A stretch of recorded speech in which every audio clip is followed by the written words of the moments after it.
Good evening, everybody, and I hope you've been enjoying your Christmas season this year.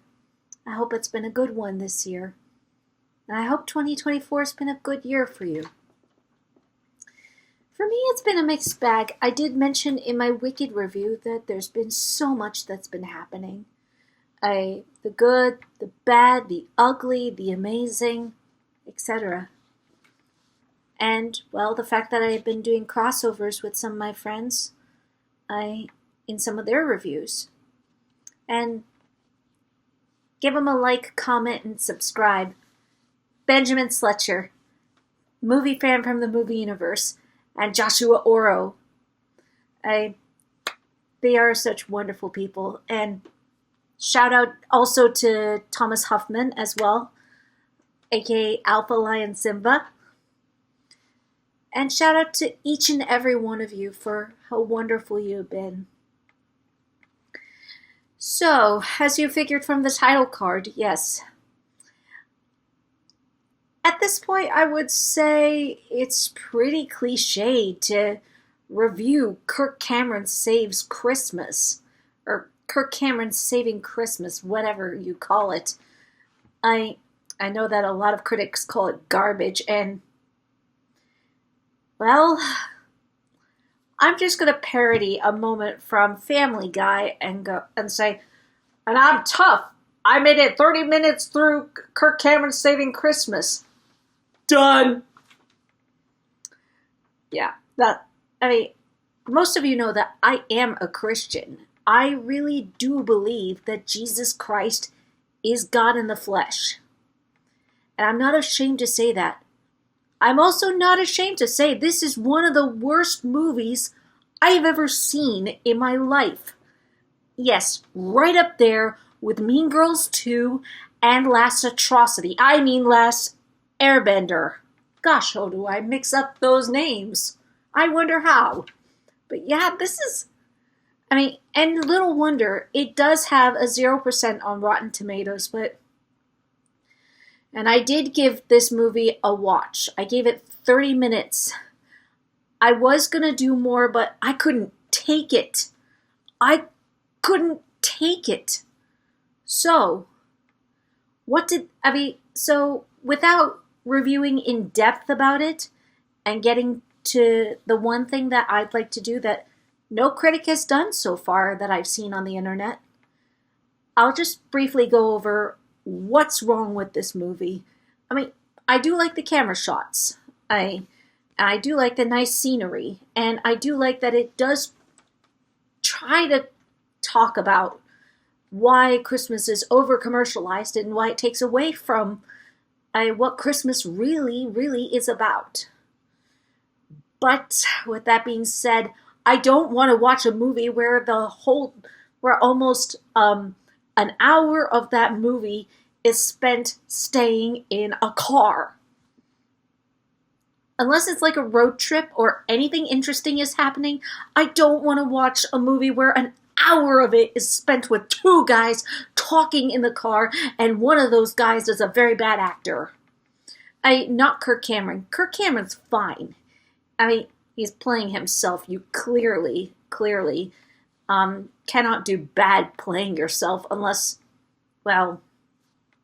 you can name me a movie where somebody plays themselves and does a very bad job at it. But the other guy, the guy who plays Christian, I feel so bad for him. He sounds like that he's reciting a script. And yes, acting is reciting a script, but it's doing it in a believable way. And living the script. This guy is not even living the script. Oh my gosh, this is torture. This movie was absolute torture, and I'm not exaggerating. You try watching 30 minutes of it and see how much and see how long of it you could stand. And also the dialogue takes too long to get to the point. There's a moment where Kirk Cameron, and I'm quoting this, so his brother-in-law Christian has gone on a long rant on what Christmas now means nowadays. And here's how Kirk Cameron says it. Y'all wrong about everything you just said. It's all wrong. You drank the Kool-Aid. You took the bait. Hook, line, and sinker. You swallowed the whole thing. Guess what? Everything you see inside there, it's all about Christmas. Just say you're wrong and that's it. Just get to the point. Okay.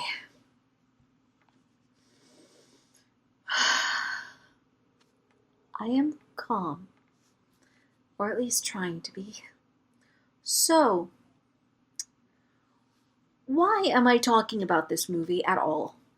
Aside from the fact that it is one of the worst movies that I've ever seen. Movie Fan actually inspired me with this when we did our Rockadoodle Can It Be Saved video. In it, we talked about the basics of what was wrong with the movie and how we thought we could improve on it.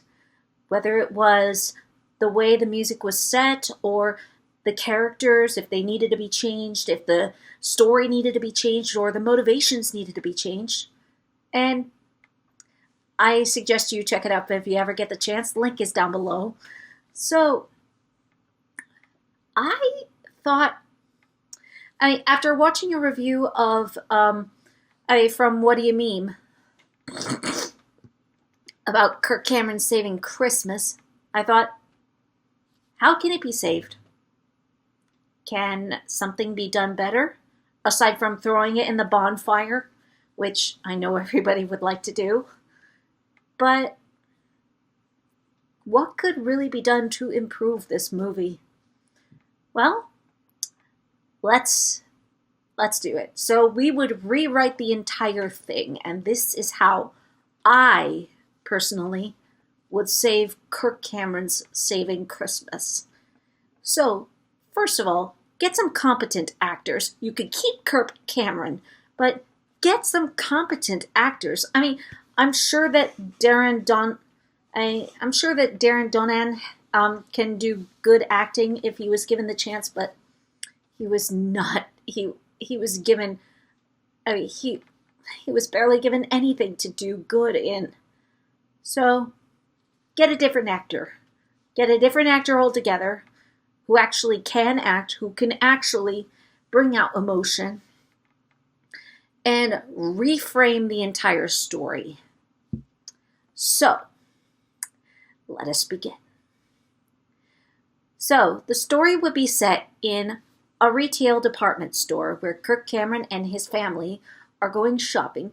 Pick whichever retail store you like. It would be a big name, maybe something like TJ Maxx, debatable on Goodwill, or Claire's, or no, not Claire's.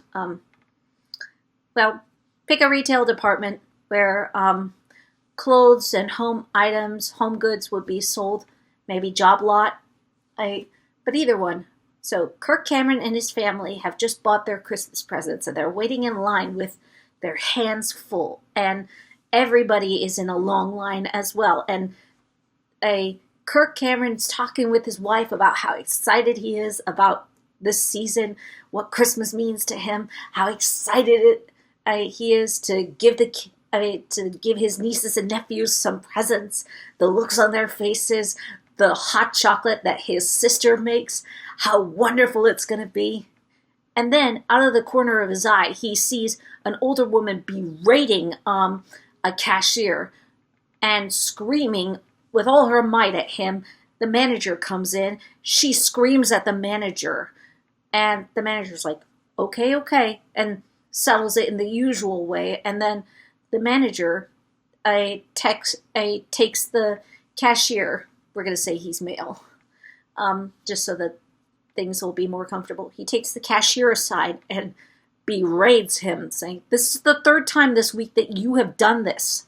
This is the third time this week that this has happened. We cannot have this happening again. Otherwise, you're going to be fired." Or something like that. And then the cashier just holds his tongue, even though deep down inside he's seething with anger. He's wanting to say, "Oh yeah, well, I quit. You guys suck. But he can't because he knows he needs that job. And he realizes it's my lunch break. And it's like, just go then. Go on your lunch break. And Kirk Cameron, I feel sorry for him and says, could you hold my stuff, and here's my card. Okay. I just take care of everything. I will be right with you in the car as soon as I can. And so he follows the cashier, who goes out of the store and just kicks a nearby soda can with all his might. And we're going to name the cashier Christian for right now. A different Christian, not his brother-in-law. And Kirk Cameron's like, hey man, what's up? And he's like, go away. Just go away. And Kirk Cameron's like, what happened in there? And Christian's like, you really want to know what happened? You really, really want to know what happened? I was ringing up this old hag, and she told me that this deal, that these pairs of shoes were a BOGO when they were when they were on the wrong shelf. They had been misplaced. And the manager doesn't stand up for the abuse that she gives me. No, he automatically sides with this lady. What do you think is wrong? But that's what I get for working here on Christmas. On Christmas Eve. What do you think was going to happen? They use Christmas as a time to berate people, to be cruel, to be unkind.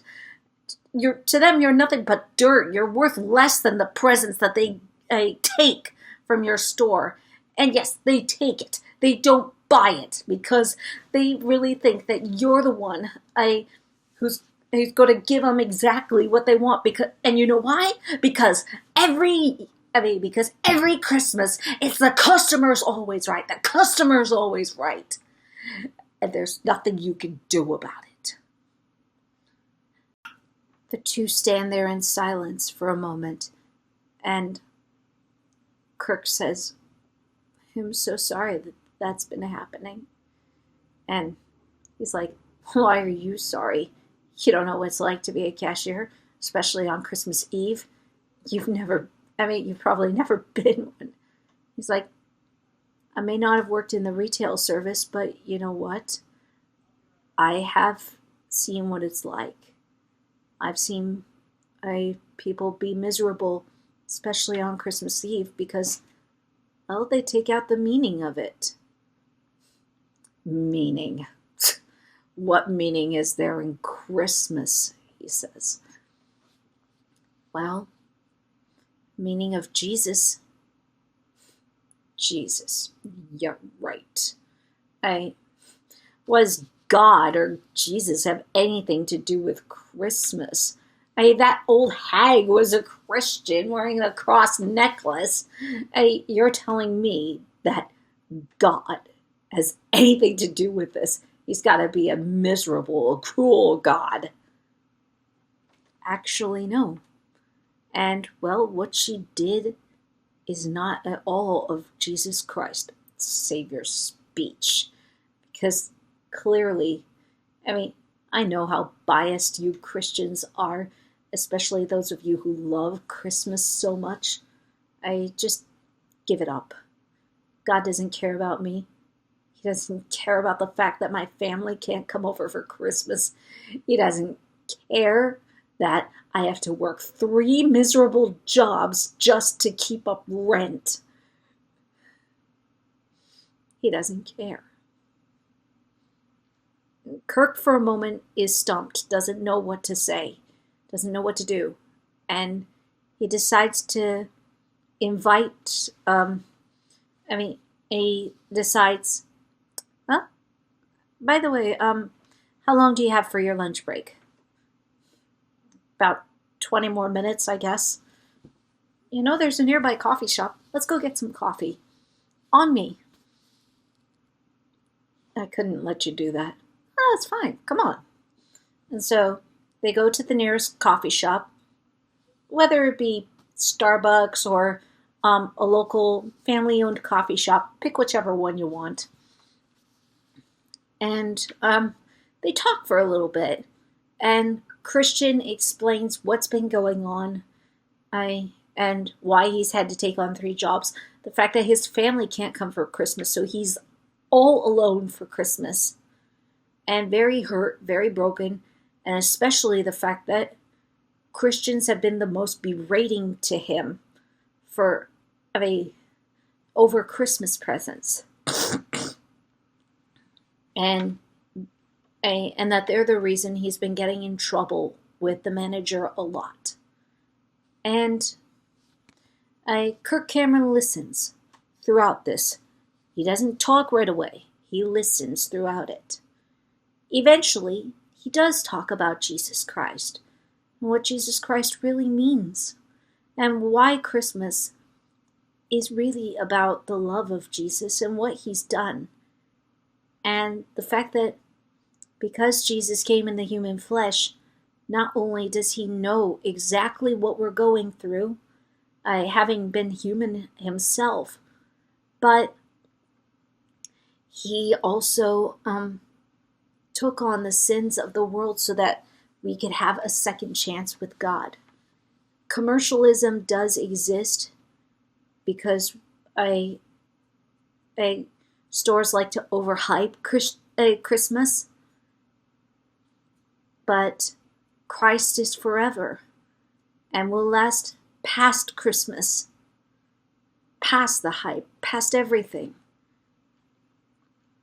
And, well, we're going to leave Christian to be skeptical but interested and intrigued. There will be no definite conclusion about how he feels about it, but he softens up towards Kirk. And then Kirk gets a call on his cell phone from his wife saying, "Are you coming? We're all in the car now." And Kirk says, "Oh, looks like it's about time I got back to the car." And Christian's like, "Well, it's about 5 minutes before I get back to work." And then Kirk Cameron comes up with the idea and says, "You doing anything tonight after work for Christmas?" And he's like, No, I got nothing going on. I don't even have anything going on for Christmas." And, and Kirk Cameron's like, "Now, how about you come over to my sister's house? We've got a huge party going on for Christmas night. And nobody makes better hot chocolate than my sister. And nobody loves Christmas more than her. So come on and have a good time with us." And he writes down the address and the time for the party and gives it to him and says, "Just for you to think about." And maybe he'll slip in a track as well. And he walks off to his car, and Christian puts both in his pocket and walks back to work. Cut over to Christmas night, where they're having a huge party. Kirk Cameron and his family and his extended family are having a great time. And Kirk is like, "I love the hot chocolate. I knew you would. You always go nuts for the hot chocolate ever since we were kids," is what his sister says. And then they hear the doorbell go off. And Kirk is like, "You know what? I'll get that." And he opens up the door, and there's Christian standing right there with a tray of cookies. He's like, "I'm not the best baker, but I hope these are okay." And Kirk pulls up one of the cookies, bites into it. I was like, these are terrific.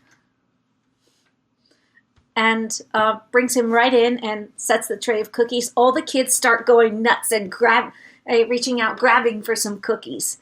And they all start having a great time together. And for the first time in a week, Christian feels great about his circumstance and where he is and how he is.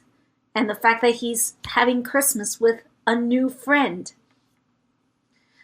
And then, because I like sappy and happy endings, he gets a call on his cell phone, and he goes outside for a moment in the snow and answers it, hello, and it's his sister, Fiona, who's saying, "Hey there, big brother. Merry Christmas. I'm sorry we couldn't make it today, but you know what? In May we'll be coming for your birthday. Can't wait to see you then. Love you so much, and Mom and Dad say hi, and they love you very much. Okay, bye."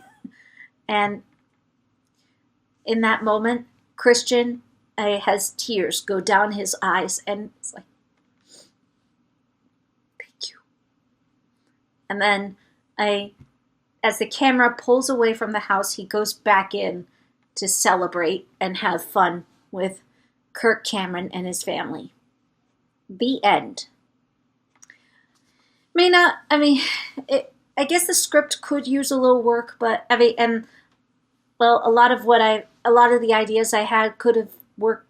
Could have a little more work in it, but in all honesty, I feel like that's more of how Kirk Cameron would save Christmas, or could have saved Christmas for somebody, not a whole hour in the car. In that car, little to nothing is happening, and the dialogue is just bad. What do you guys think? How would you save Kirk Cameron saving Christmas?